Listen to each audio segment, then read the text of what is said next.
Olá, eu sou Conceição, eu sou autora do livro O Louva a Deus e a Puberdade e eu trabalho com crianças e adolescentes, mais especificamente adolescentes, há cerca de 25 anos. Eu comecei a trabalhar na antiga FEBEM, a Fundação Casa, e a partir daí eu comecei a estudar e a pesquisar sobre a agressividade na adolescência.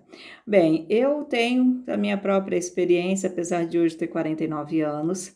Eu me lembro muito bem da minha adolescência, foi uma adolescência muito, assim, bastante turbulenta, e, e eu acabei desenvolvendo uma agressividade também muito forte, tinha muita dificuldade com autoridades.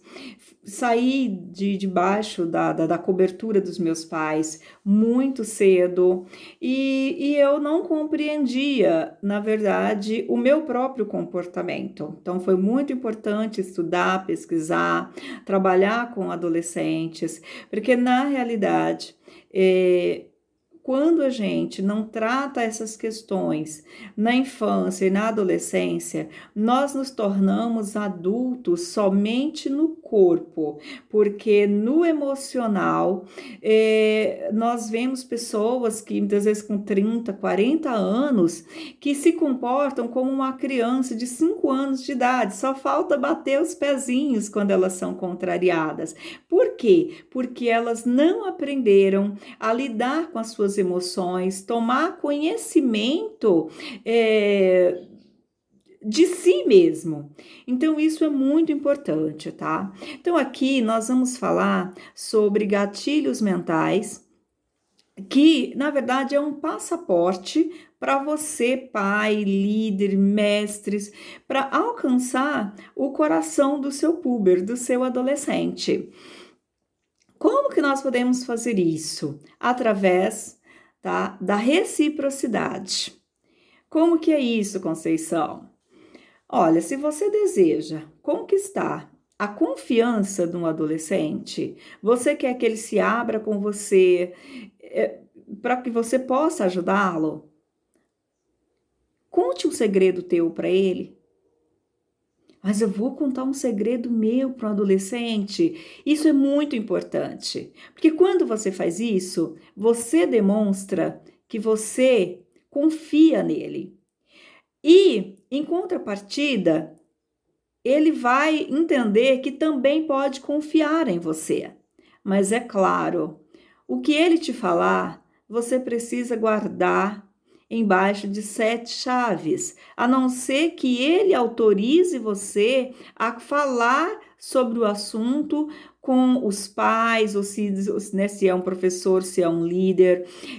Então, assim, se ele te autoriza, se ele autoriza você a falar com alguém sobre isso. Caso contrário, o maior bem que você pode fazer a um adolescente é ser fiel a ele, aquilo que você promete, tá? Você prometeu que vai ficar entre vocês dois, então tem que ficar entre vocês, tá? Outra coisa, a partir do momento que você conta o segredo, você acaba contando uma história, que é um outro gatilho mental, que é o gatilho mental que cria conexão, tá? Isso vai fazer com que o adolescente veja que você não é diferente dele, apenas tem uma diferença de idade, mas não existe esse distanciamento que inicialmente o adolescente imagina que tem, tá?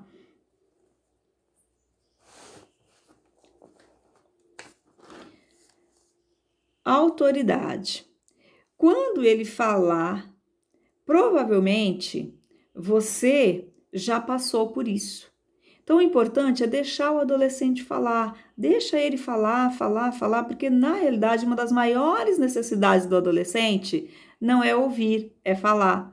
E nós adultos sempre achamos que sabemos mais das coisas e queremos falar e falar e falar. E ao ser totalmente ao contrário, o segredo é ouvir, ouvir e ouvir. Eu tive muita dificuldade para ser ouvida na minha juventude, na minha adolescência. Por isso eu prometi para mim mesma que eu faria todo o esforço possível para me tornar uma boa ouvinte. Não sou perfeita nisso, falho muitas vezes, mas eu a cada dia eu procuro me aperfeiçoar porque eu sei o quanto isso é importante para todas as pessoas, mas para o adolescente isso ainda é muito mais importante. Então, a partir do momento que você conta um segredo teu para ele, você conta uma história, quando ele abrir o coração para você, ele já vai saber que existe essa conexão.